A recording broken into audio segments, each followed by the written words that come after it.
Good afternoon, everybody. Welcome to another in our series of KBR webinars that go under the broad umbrella public institutions in an era of uncertainty. My name is Michael DeWilde. I direct the Koeze Business Ethics Initiative at the Seton College of Business here at Grand Valley State University.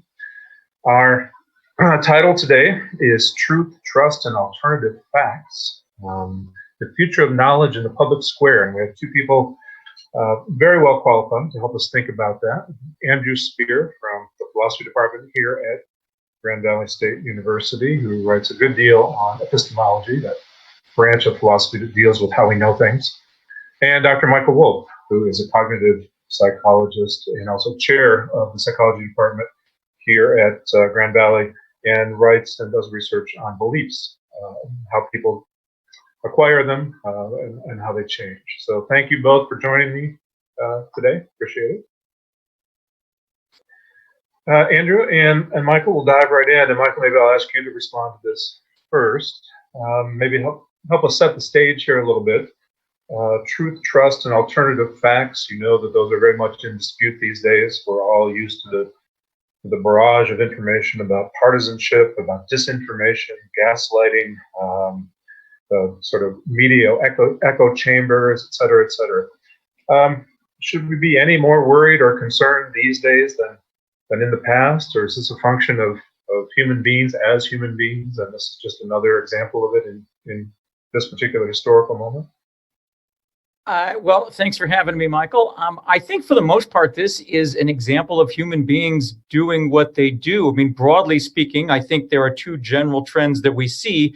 One is that people like to or tend to consume information that reinforces or is consistent with things that they already agree or behaviors they're already engaged in, the so-called confirmation bias.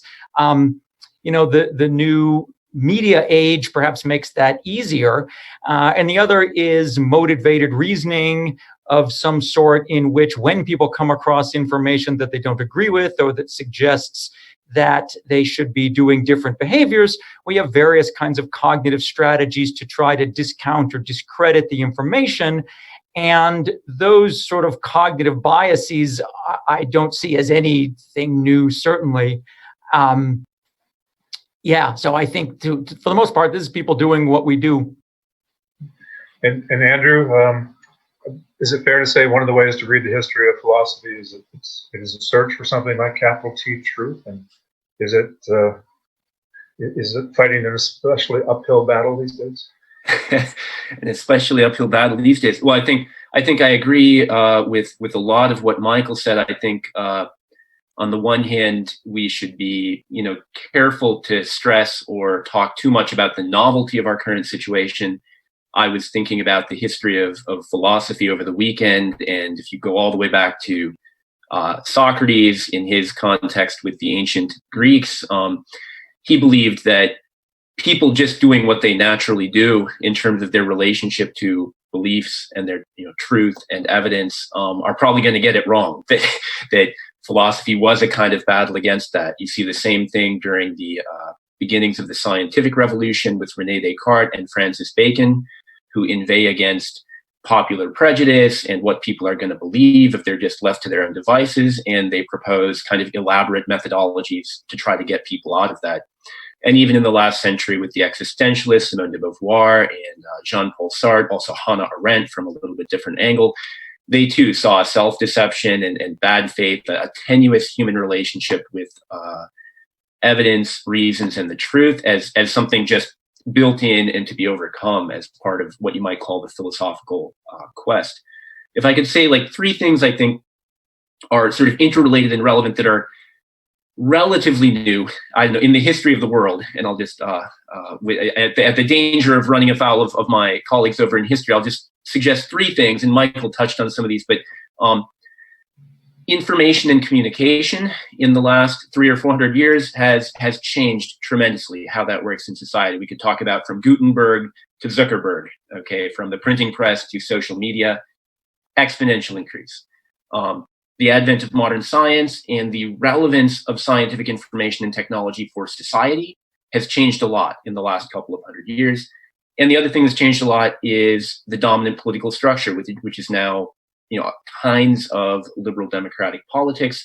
I think something worth noting is that how people form beliefs, how they get their information, how they respond to reasons and evidence probably has more political significance in the context of democratic politics than it did historically. It didn't matter too much what the serfs believed, but it does seem to matter where democratic citizens get their information. When you think about these three things working together, I think you can think about taking the old crooked pattern of human nature and putting it into this relatively new historical context, and that's a good window through which to see a lot of our problems. Well, Michael, let me ask you to pick up on that. As a cognitive scientist or as a field, is cognitive psychology worried that human beings just doing what they do has become a more worrisome prospect because of this kind of exaggeration or exponential growth of the ways in which we acquire information and from various sources?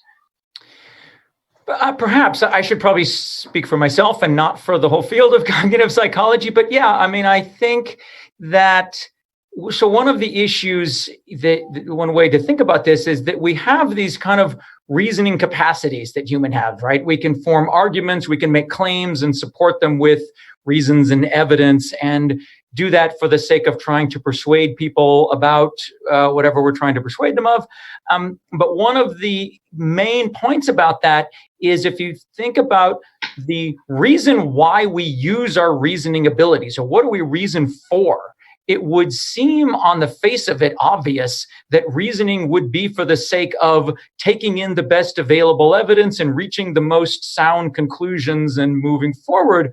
But in fact, most of the time, that's not what we use our reasoning abilities for. Our reasoning abilities seem to be much more likely to be used in the service of our emotions or our attitudes or our group memberships or behaviors that we're already doing, as a kind of after the fact justification for what we already want to do, rather than reasoning as a means of reaching a conclusion in the first place. So I don't think there's anything new about that. I think the more polarized you get, the harder it is to break out of this cycle, because for the most part, it is really unlikely that you are just going to have a reasonable argument about evidence with somebody who strongly disagrees with you and end up convincing them. And I'll make one more point if I use a word like convincing them.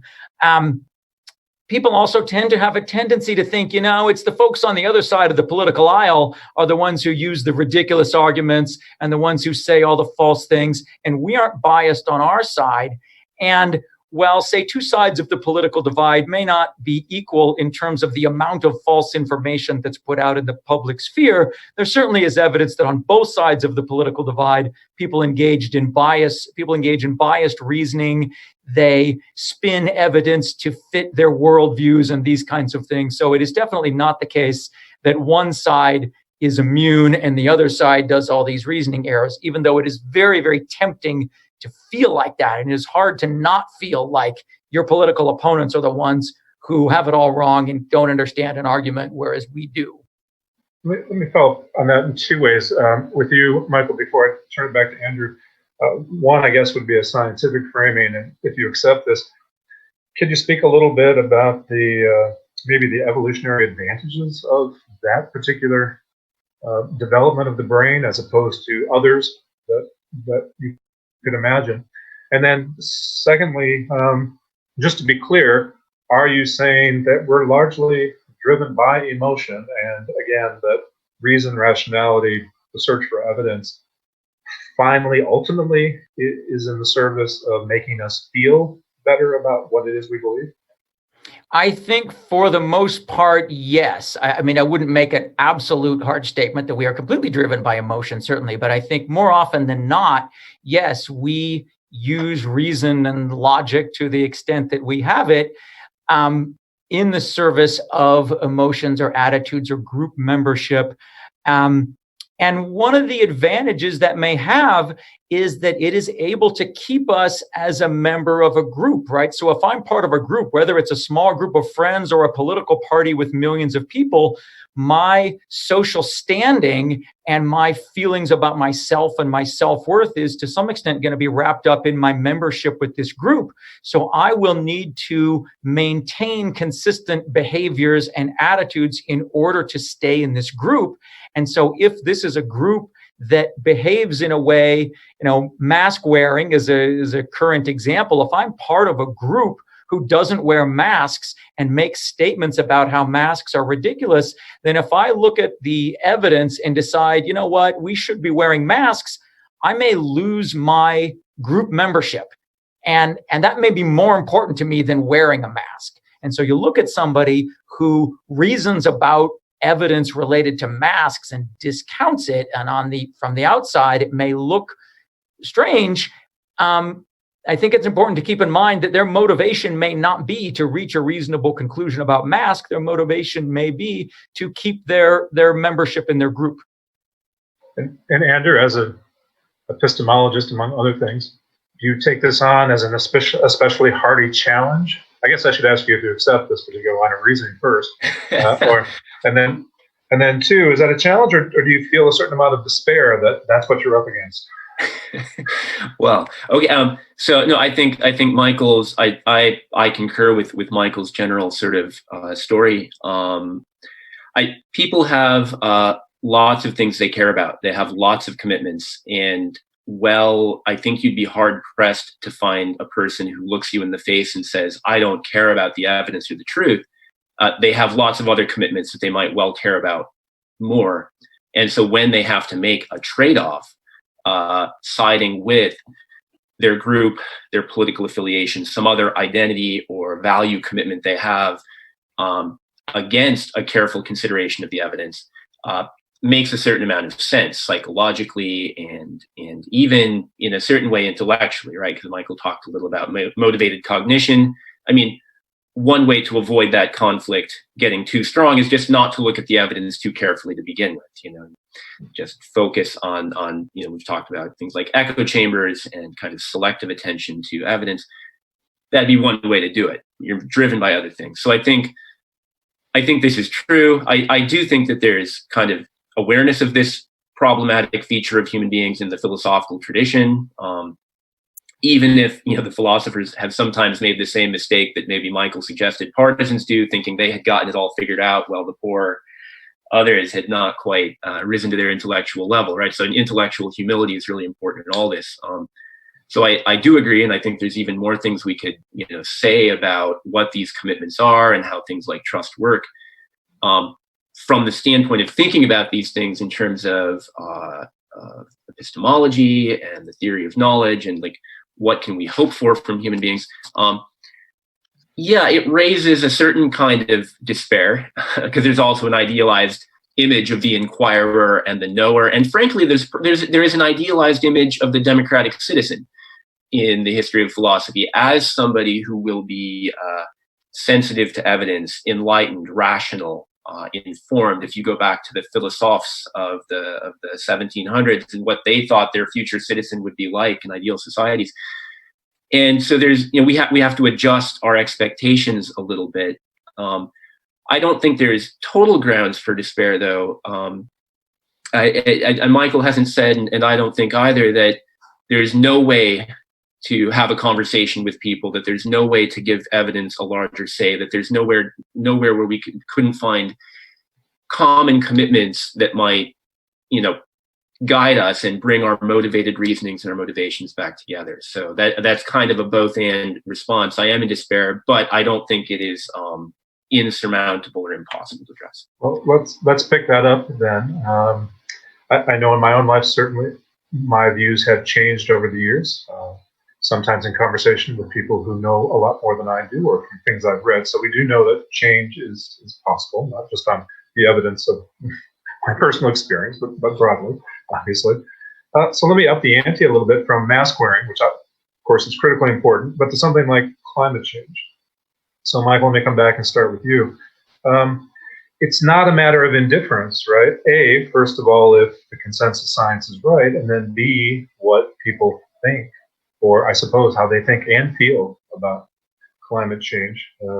We don't want to just shrug our shoulders, right, and say, well, you believe that, and that's your confirmation bias. I have my confirmation bias, and we'll just play out however it plays out.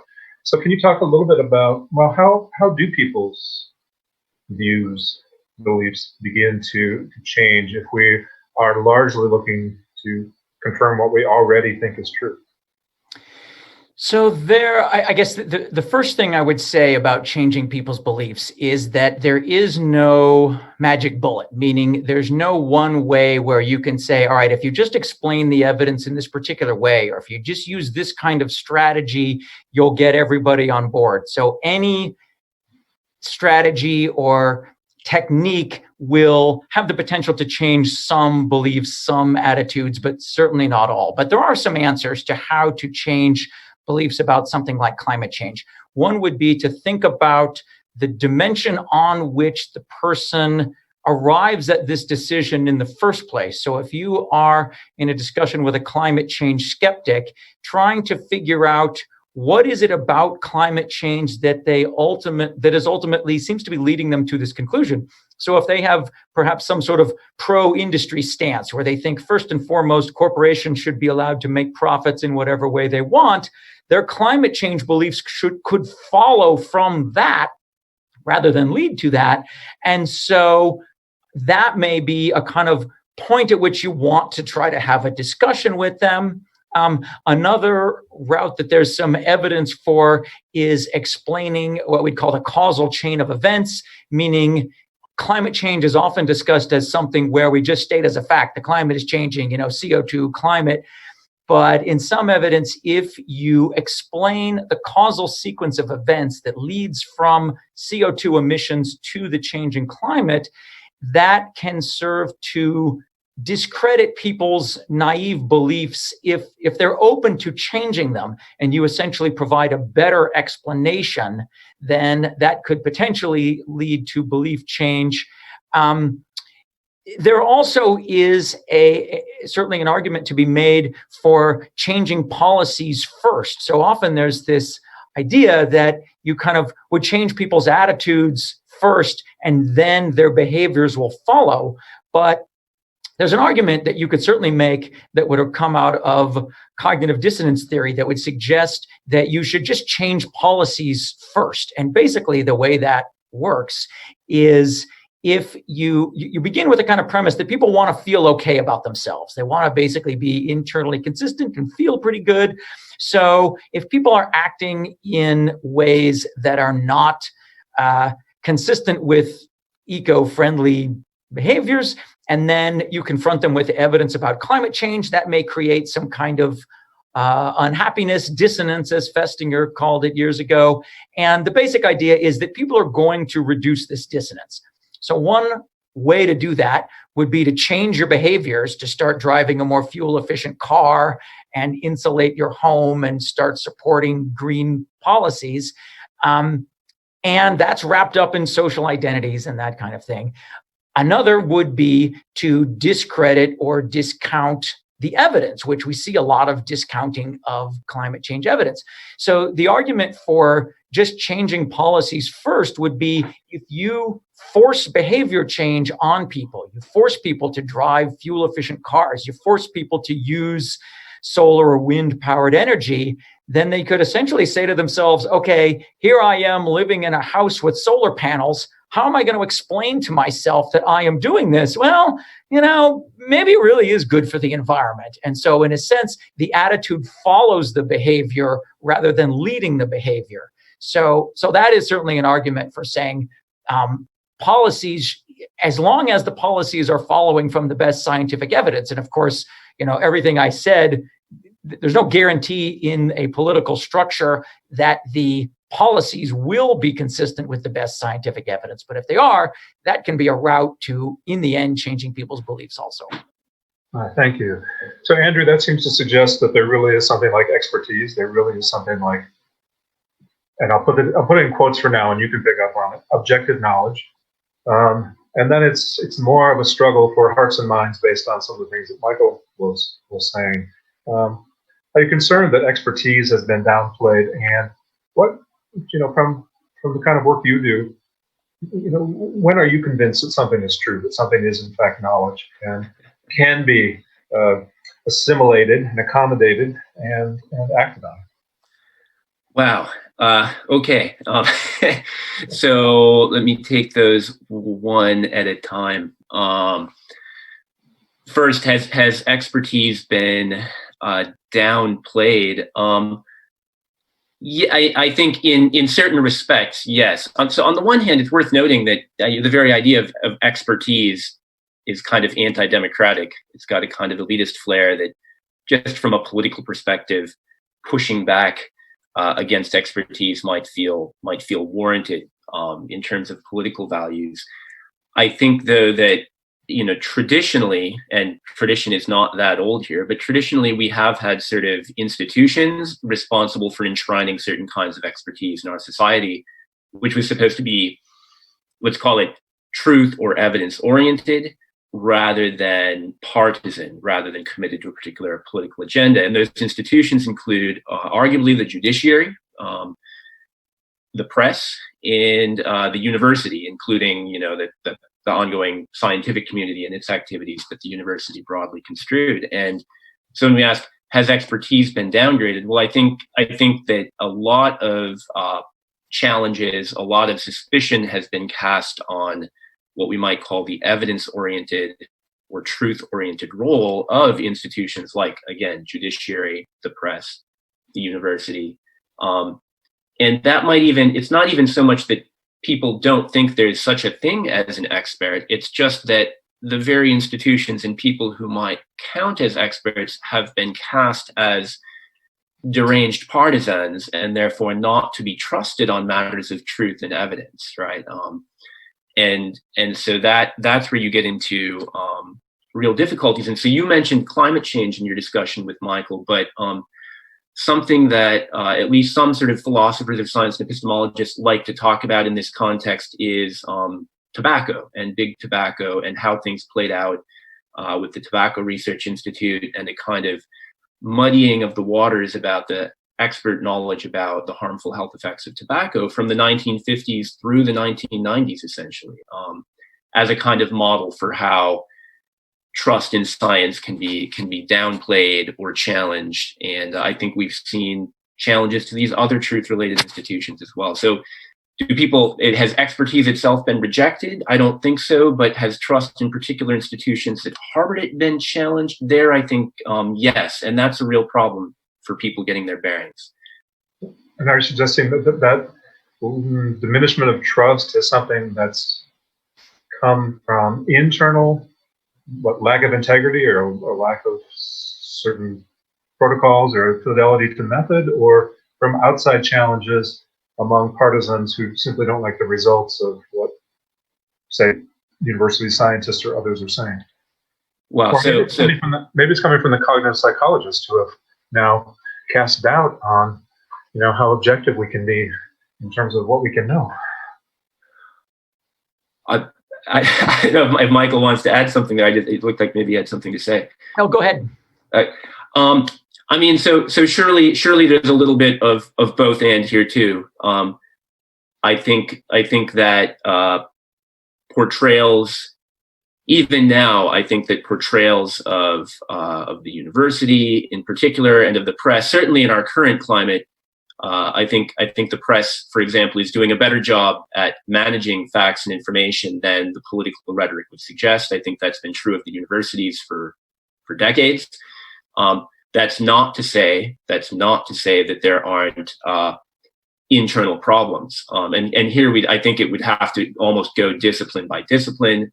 But some people talk about postmodernism and sort of postmodern critiques within the university, which took a very strong stance also against certain ideas of objectivity of knowledge, viewed evidence or even scientific claims as playing a role in sort of structures of social oppression, which suggests that this is a movement, very much an intellectual movement, first and foremost from within the university, but it itself raised certain kinds of challenges, to the idea of the existence of these institutions of truth and evidence as apolitical and disinterested. And I don't want to try to adjudicate all the debates. I mean, much ink has been spilled, and there are legitimate points and questions, and self-criticism is always important. But I think there are things, especially in the academy, that came from within. We could talk about the press.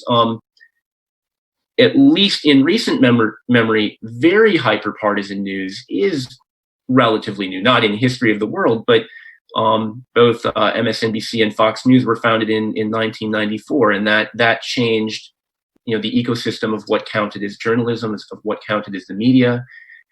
And the internet and social media more recently have made it possible to really raise questions about the trustworthiness of the press in general, and even for the average person to try to distinguish when they look at 5 different articles online, all in their Facebook feed, which one is the trustworthy one.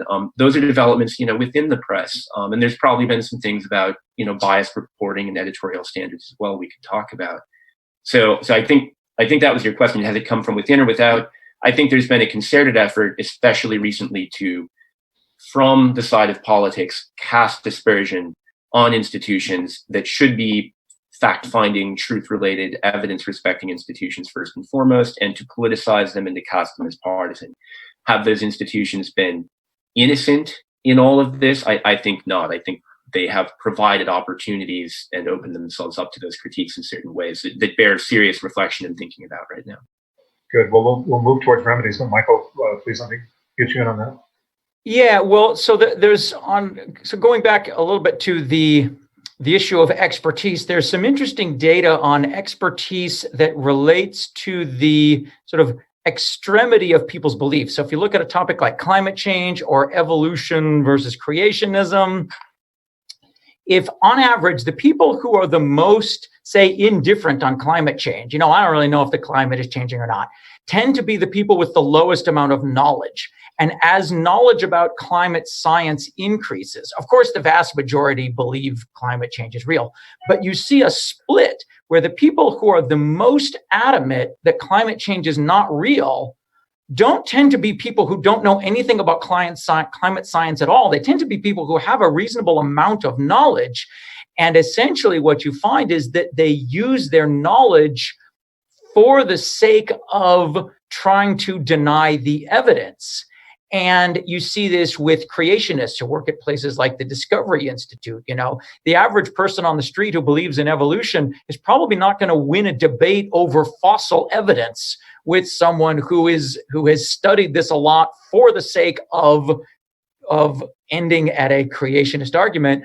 I mean, there was a podcast I was listening to that was just fascinating with a guy who is very prominent in the Flat Earth Society. And it's easy to, say ha ha. And in fact, the podcast host was very clear about this. It's easy to say ha ha, but he said, you will not win a debate with this guy about flat Earth. He has considered every objection to flat Earth that there is. He has answers for all of it. He knows all of the round Earth arguments. So he's very high knowledge, but he uses that knowledge in the service of maintaining his flat Earth belief. And he says, look, if you present good evidence that the Earth is round, I am open to it, but I have not seen it. And as a listener, you think, well, that's odd. But, I look at the pictures from the satellites, it seems pretty cut and dry. And the guy's got an answer for that. So maybe I can weave those 2 points, yours and Andrew's last one, together a little bit. So we get cajoled a lot to keep our minds open and to continue a dialogue and to put ourselves outside of our comfort zone and to look to talk with people who don't agree with us. There's a lot to be said for that, of course. There in terms of your example there, Michael, is there a point where you just throw up your hands and walk away and say, well, look, that's if there is no real debate to be had there, even among people who are quote unquote experts on both sides, I'm probably going to waste my time and do I get a backlash effect in which people just dig in their heels even more? When do I walk away from that? So I would say, yes, there absolutely is a point at which you walk away. Having, people think about, oh, when I hear some new information from my political side, and they say things like, oh, I can't wait to try this out on my crazy uncle, and my response is always, you know what? If you enjoy that, great. But for real change, never mind your crazy uncle. You'll never get you'll never get the extreme person to change. The person you would really want to work on, so to speak, is the person you'd say, okay, they're not very political. I've had conversations with them and I can sense kind of underlying values, or maybe in them a mismatch between what I think are their underlying values and some of the things they say. And maybe there's a way to kind of tap into the values that they hold and get them to recognize a connection between the values they already have and, the positions on my side if I'm trying to convince them. But yeah, the people way on the far side are not, it's not gonna be time well spent, which is honestly, I think in political campaigns, the conventional wisdom is that political campaigns are far more about turnout, that you don't go knocking on doors of opponents trying to persuade them. You knock on the doors of people who are going to vote for you. You just have to get them out to the polls. And that, as I understand it, is pretty well known, in political insider circles. And maybe you can both speak to this then from a developmental point of view. Andrew, as you know, there's an awful lot of rhetoric at a place like this, suggesting that the 18 to 22-year-old mind is fairly malleable, that we can introduce them to critical thinking, to scientific method, and help be formative in that experience of values and beliefs and search for truth, before it gets so hardened that it becomes a conversation we have to walk away from. I guess for both of you, does the developmental argument hold up? Is the university engaged in the right kind of teaching, assuming that people can, in fact, are open to critical reasoning and evidence-based learning? And if so, is there a particular form of teaching maybe that helps address the formation of values and beliefs and the quest for truth better than others? Do we flip a who should go first? Go ahead. So wow, that's kind of a big question.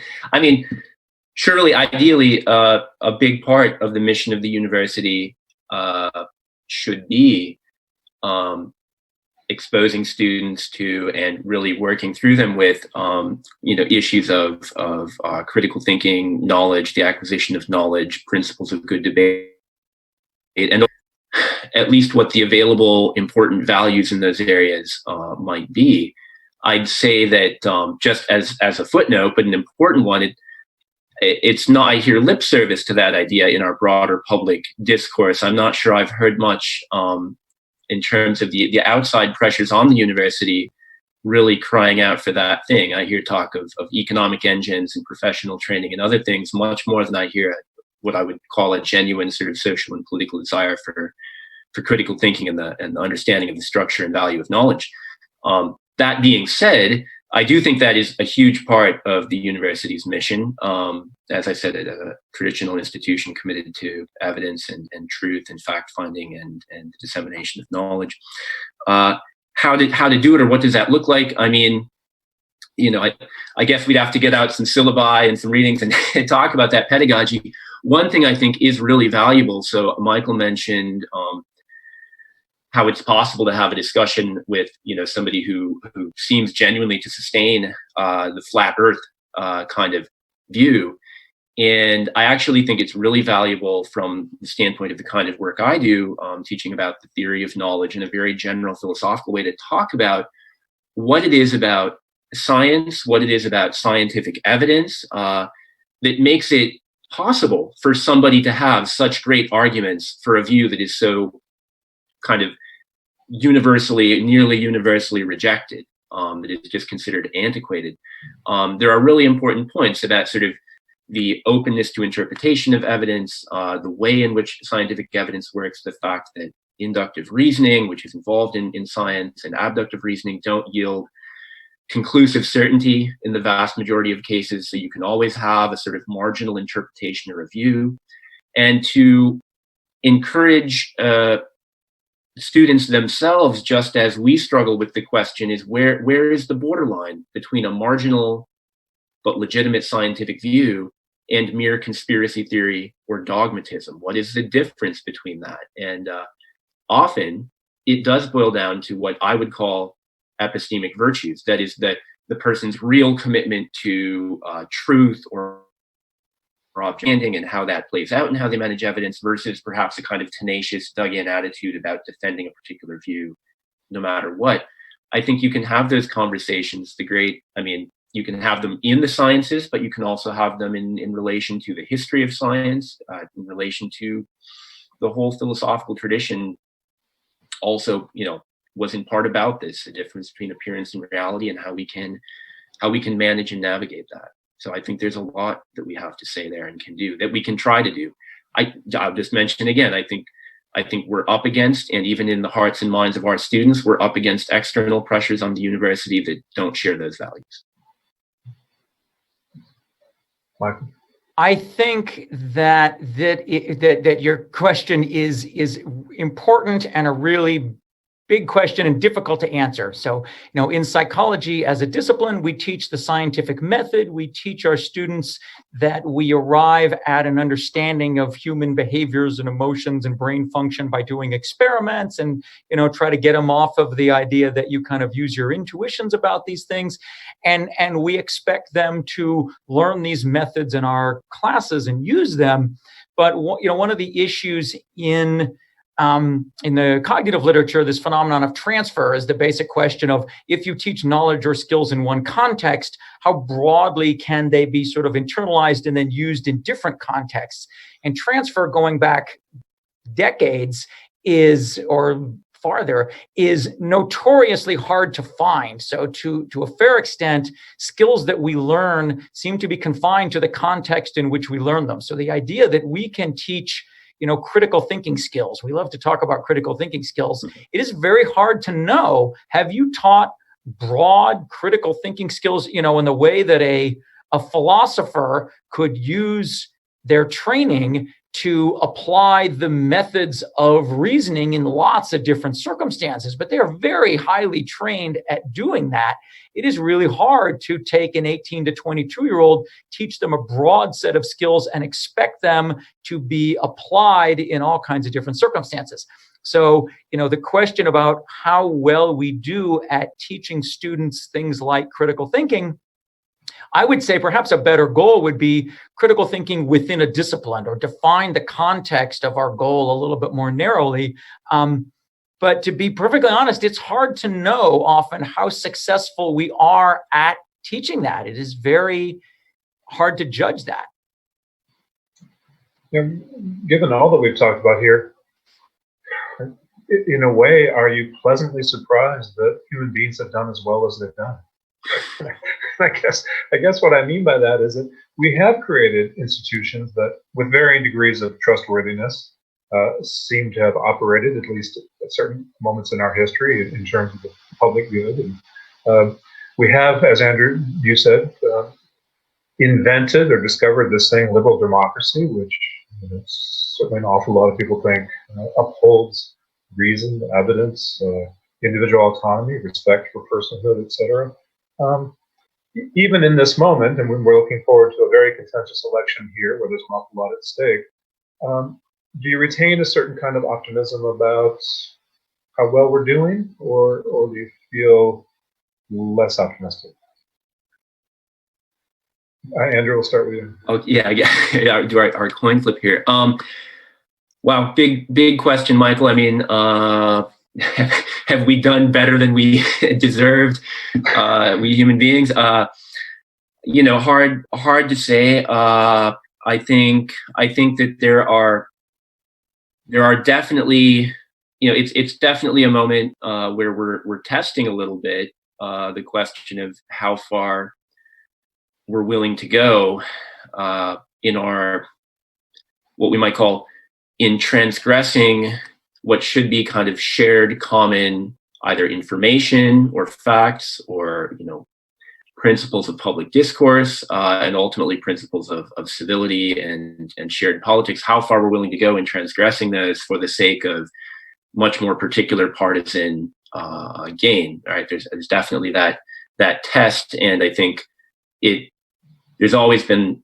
lying and mendaciousness in politics, but the feeling of a challenge that like cuts right down to the joints, where even photographic evidence is called into question. I mean, that's a real challenge, and that's just a metaphor, an example that resonates through our attitude at the moment.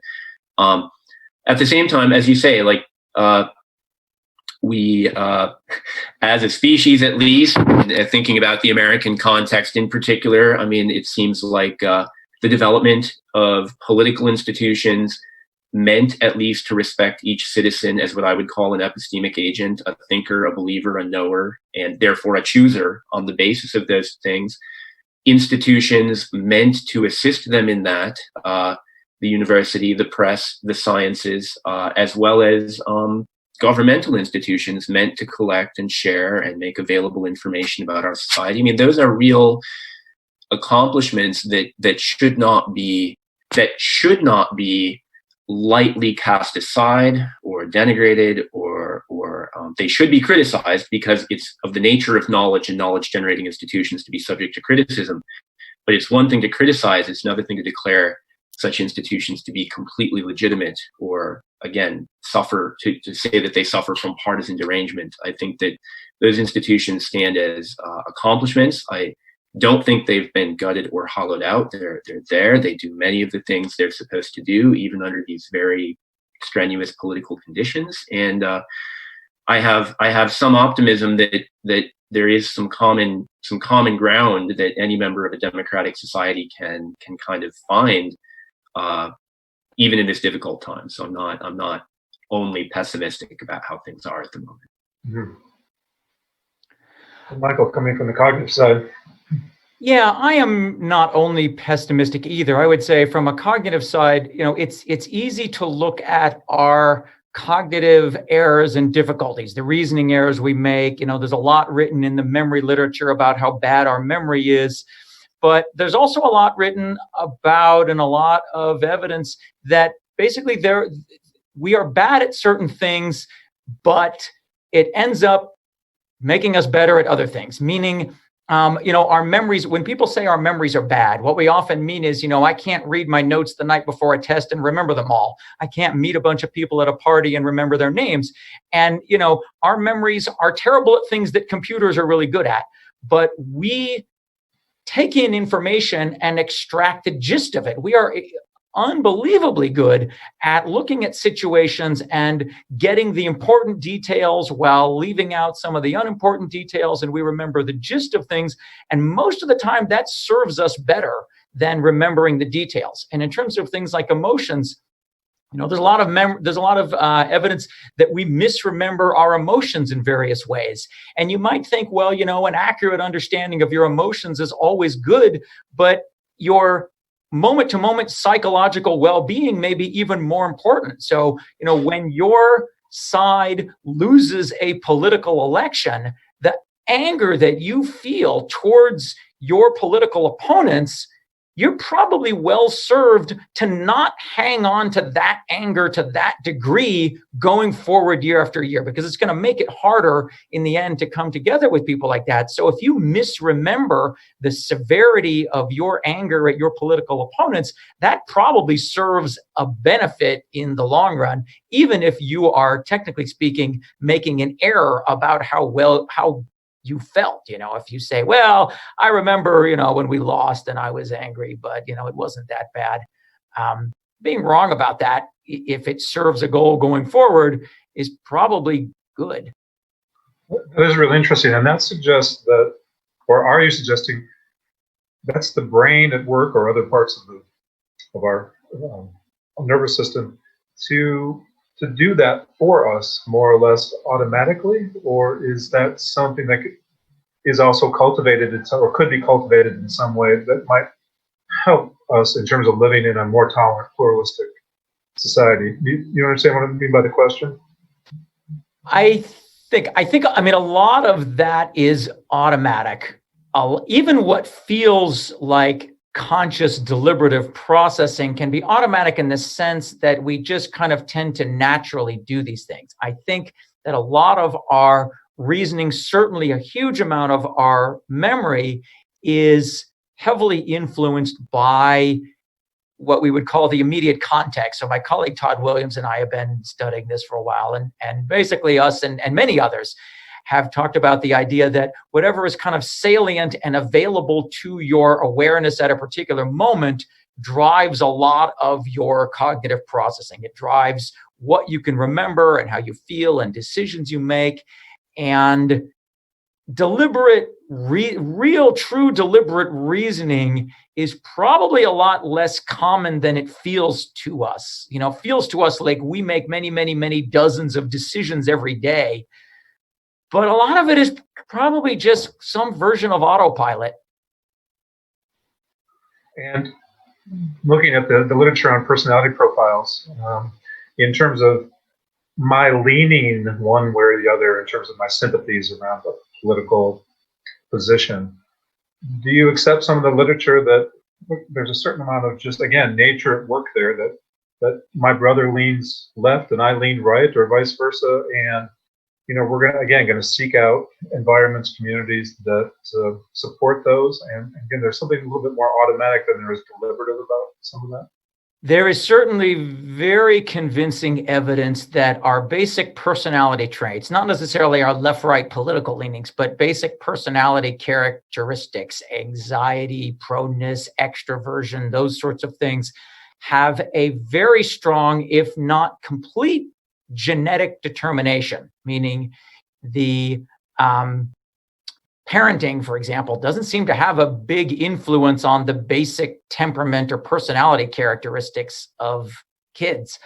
That's a little different than automatic processing, but it is to say, yeah, if you've got, you know, two people raised in the same household who end up with very, very different values, it's not at all clear that they were parented in these different directions or anything. It could just be whatever sort of basic temperament or basic, you know, desire for authority, say, leads you to find political or religious beliefs.